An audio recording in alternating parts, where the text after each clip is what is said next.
Beautiful collections, trending fashions. The Chennai Silks in Aha Oho Adi sale. 50% வரை தள்ளுபடி.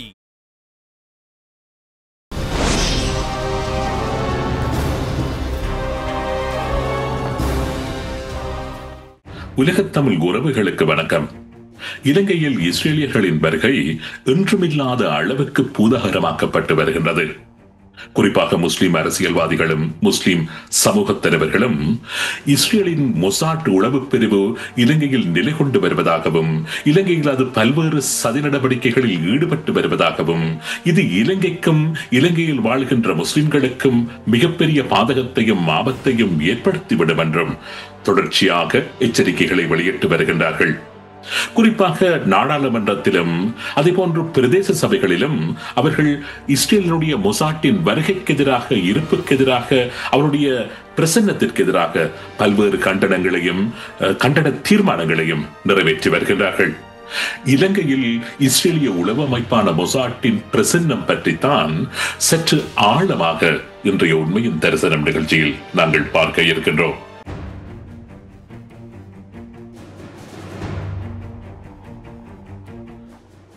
இலங்கையின் அர்ஹம்குடாவில் உல்லாச பயணிகளாக வருகின்ற இஸ்ரேலியர்கள் இஸ்ரேலிய உளவு அமைப்பான மொசாட் உறுப்பினர்களாக இருக்கலாம் என்று சில முஸ்லிம் தலைவர்கள் எச்சரிக்கை வெளியிட்டு வருகின்றார்கள்.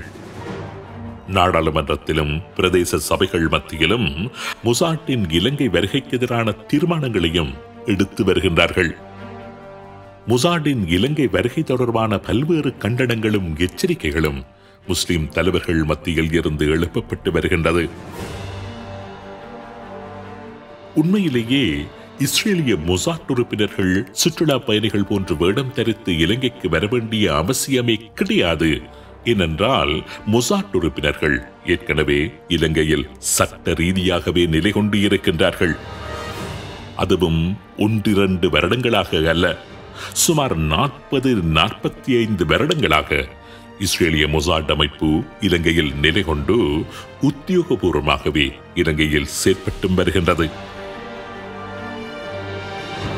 சுமார் 45 வருடங்களாக இலங்கையில் தங்கியிருந்து செயற்பட்டுக் கொண்டிருக்கின்ற இஸ்ரேலிய உளவு அமைப்பான மொசாட் இலங்கையில் எங்கெங்கெல்லாம் தளமமைத்திருந்தது, எப்படியான செயல்களை எல்லாம் செய்திருந்தது, தமிழ் முஸ்லிம் உறவுகளில் விரிசல்களை ஏற்படுத்துவதற்கு ரஃபி ஐட்டன் என்கின்ற மொசாட் உயரதிகாரி வழங்கியதாக கூறப்படுகின்ற ஆலோசனைகள், இப்படி பல விடயங்கள் பற்றி நாங்கள் ஒவ்வொன்றாக ஆராய்ந்து பார்க்க இருக்கின்றோம்.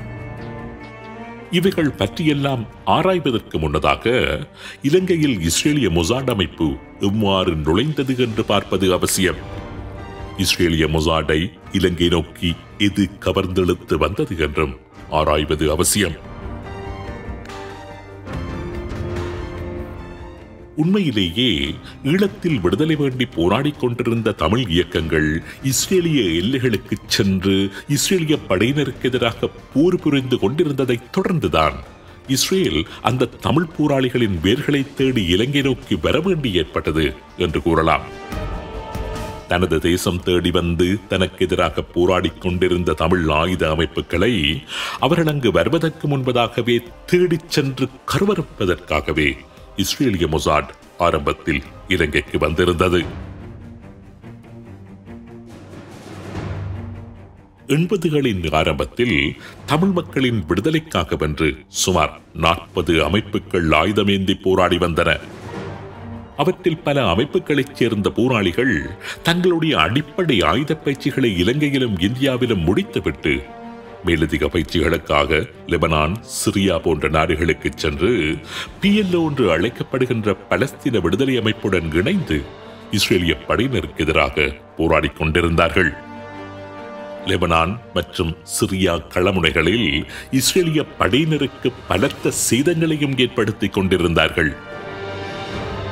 உதாரணத்திற்கு புளொட் அமைப்பின் செயலதிபராக இருந்த உமா மகேஸ்வரன் ஆரம்பத்தில் அவர் புலிகள் அமைப்பில் இருந்த காலகட்டத்தில் popular front of the liberation of Palestine என்கின்ற அமைப்புடன் இணைந்து லெபனானிலும் பின்னர் சிரியாவிலும் இஸ்ரேலிய படைகளுக்கு எதிராக கடுமையாக சண்டையிட்டிருந்தார்.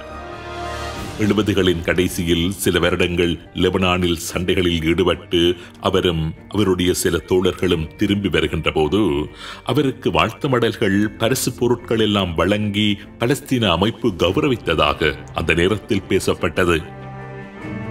அதேபோன்று தற்பொழுது EPDP அமைப்பின் தலைவராக இருக்கின்ற டக்ளஸ் தேவானந்தா EPRLF அமைப்பில் அந்த அமைப்பின் இராணுவ தளபதியாக இருந்த காலகட்டத்தில் லெபனானில் இஸ்ரேலுக்கு எதிராக தனது தோழர்களுடன் இணைந்து நேரடியாக களமாடியிருந்தார். 1977 மற்றும் 78 ஆண்டுகளில் லெபனானில் நேரடியாக யாசிர் அரபாத்துடன் இணைந்து அவர் களமாடியதாகவும் பின்னர் சிரியாவில் சிறப்பு பயிற்சிகள் பெற்றதாகவும் கூறப்படுகின்றது. இஸ்ரேல் லெபனான் களமுனைகளில் ராக்கெட் லாஞ்சர் மூலம் இஸ்ரேலிய தாங்கிகளை தாக்கி அழிப்பதில் சிறப்பாக செயற்பட்டதற்காக பல பாராட்டுகளையும் பரிசுகளையும் அவர் பெற்றிருந்ததும் குறிப்பிடத்தக்கது. இந்த புகைப்படத்தில் பலஸ்தீன போராளி போன்ற தோற்றத்தில் இருப்பவர் பத்மநாபா. பின்னாட்களில் EPRLF அமைப்பின் தலைவராக இருந்தவர். 1977 மற்றும் 78 ஆண்டுகளில் பலஸ்தீன விடுதலை அமைப்புடன் இணைந்து இஸ்ரேலுக்கு எதிராக பல சண்டைகளில் ஈடுபட்டவர். இப்படி 100க்கும் மேற்பட்ட ஈழ விடுதலை போராளிகள் பலஸ்தீன போராளிகளுடன் இணைந்து இஸ்ரேலிய படையினருக்கு எதிராக கடுமையாக போர் புரிந்து கொண்டிருந்த காலகட்டம் அது. ஈழ விடுதலை போராட்ட அமைப்புகளில் ஈரோஸ் அமைப்பு தான் முதலில் பலஸ்தீன அமைப்புகளுடன், குறிப்பாக ஃபட்டா அமைப்புடன் இணைந்து பயிற்சிகளுக்காக போராளிகளை லெபனானுக்கு அனுப்ப ஆரம்பித்திருந்தது. ஏராளமான ஈழத்தமிழ் போராளிகள் பலஸ்தீன அமைப்புகளுடன் இணைந்து இஸ்ரேலுக்கு எதிராக களமாடி இஸ்ரேலுக்கு பலத்த சேதத்தை ஏற்படுத்திக் கொண்டிருந்தார்கள். அது மாத்திரமல்ல, அந்த காலகட்டத்தில் இஸ்ரேல் விரோத, அமெரிக்க விரோத நிலைப்பாடுகளை தமிழ் மக்கள் மத்தியில் அவர்கள் விதைக்கவும் தலைப்பட்டிருந்தார்கள். அந்த காலகட்டத்தில் ஈழத்தமிழ் போராட்ட அமைப்பினர் மத்தியில் காணப்பட்ட இஸ்ரேல் விரோத மனப்பான்மைக்கு ஒரு சில சம்பவங்களை மாத்திரம் நினைவுபடுத்த விரும்புகின்றேன். அந்த காலகட்டத்தில் பல்வேறு தமிழ் ஆயுத குழுக்களின் முகாம்களுக்கு பீரூட் பேஸ் என்று லெபனான் தலைநகர் பீரூட்டின் பெயரை சூட்டும் அளவுக்கு லெபனான் மோகம் ஈழப் போராட்ட அமைப்புகள் மத்தியில் வேரூன்றி காணப்பட்டது. 1987 ஆண்டு இந்திய படை கிழக்கு மாகாணத்தில் படை நடவடிக்கையில் ஈடுபட்ட போது புலிகளின் பீரூட் பேஸை கைப்பற்றுவதற்கென்றே பல பட்டாலியன் இராணுவத்தினரை களமிறக்கி பாரிய நடவடிக்கையை மேற்கொண்டிருந்ததும் குறிப்பிடத்தக்கது. ஈழப் போராட்ட அமைப்புகளில் அந்த காலகட்டத்தில் டிலா என்று ஒரு அமைப்பு இருந்தது, தமிழீழம் லிபரேஷன் ஆர்மி. 80களின் ஆரம்பத்தில் ஸ்ரீலங்கா அரசாங்கத்திற்கு எதிராக ஏராளமான தாக்குதல்களை செய்து மிகவும் பிரபலியமாகிக் கொண்டிருந்த ஒரு அமைப்பு. அந்த அமைப்பின் தலைவரின் பெயர் ஒபராய் தேவன். குலசேகரம் தேவசேகரம் என்கின்ற இயற்பெயரையுடைய அவருக்கு ஏன் ஒபராய் தேவன் என்கின்ற பெயர் வந்தது என்றால், கொழும்பில் இருந்த ஒபராய் ஹோட்டலில் இஸ்ரேலிய மொசாட் தங்கியிருந்த போது அதற்கு குண்டு வைத்ததன் காரணமாகத்தான். தற்பொழுது கொழும்பில் உள்ள சினமன் கிராண்ட் ஹோட்டல் என்று அழைக்கப்படுகின்ற நட்சத்திர விடுதி அந்த காலகட்டத்தில் ஹோட்டல் லங்கா ஒபராய் என்று அழைக்கப்பட்டு வந்தது. ஒபராய் ஹோட்டலில் இஸ்ரேலிய மொசாட் தங்கியிருந்து செயற்பட்டுக் கொண்டிருந்தது. ஹோட்டல் ஒபராயில் தங்கியிருந்த மொசாட்டை குறிவைத்து குண்டு தாக்குதலை மேற்கொள்வதற்காக ஒபராய் தேவன் மேற்கொண்ட முயற்சி வெற்றியளிக்கவில்லை.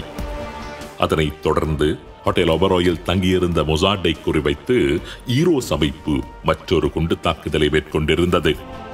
அந்த நேரத்தில் ஹோட்டல் ஒபராயின் 9வது மாடியில் மட்டானியா என்கின்ற பொறுப்பாளரின் தலைமையில் இஸ்ரேலிய மொசாட் உறுப்பினர்கள் தங்கியிருந்து செயற்பட்டுக் கொண்டிருந்தார்கள். 1984 ஆண்டு ஜனவரி மாதம் 21ஆம் தேதி ஈரோஸ் அமைப்பு ஹோட்டல் ஒபராய் மீது குண்டு தாக்குதலை மேற்கொண்டது. அந்த காலத்தில் இஸ்ரேலை தமிழ் ஆயுத இயக்கங்கள் இஸ்ரேலில் வைத்து மாத்திரமல்ல, இலங்கையிலும் குறிவைத்து தாக்கிக் கொண்டிருந்தார்கள். இப்பொழுது உங்களுக்கு ஓரளவு புரிந்திருக்கும் எதற்காக இஸ்ரேல் இன்றைக்கு 45 வருடங்களுக்கு முன்னர் இலங்கைக்கு வந்திருந்தது என்பது. இஸ்ரேல் மீது யாராவது தாக்குதல் நடத்தி அதற்கு சேதம் விளைவித்தால் அவர்களை தேடிச் சென்று கருவறுப்பதுதான் இஸ்ரேலிய மொசாட்டின் தாக்குதல் பாணி. இலங்கையில் நடந்தது இதுதான். லெபனானிலும் சிரியாவிலும் பலஸ்தீன போராளிகளுடன் இணைந்து இஸ்ரேலிய படையினருக்கு எதிராக யுத்தம் புரிந்த தமிழ் போராளிகளை அவர்களது வீடு தேடி வந்தது இஸ்ரேல். இன்றைக்கு 40 வருடங்களுக்கு முன்னர் இலங்கை வந்த இஸ்ரேலிய மொசாட் இலங்கையில் என்ன செய்தது என்பதுதான் அதிர்ச்சி கலந்த வரலாறு. அந்த வரலாற்றின் சில பக்கங்களைத்தான் அடுத்து வருகின்ற உண்மையின் தரிசனம் நிகழ்ச்சிகளில் நாங்கள் விரிவாக ஆராய இருக்கின்றோம்.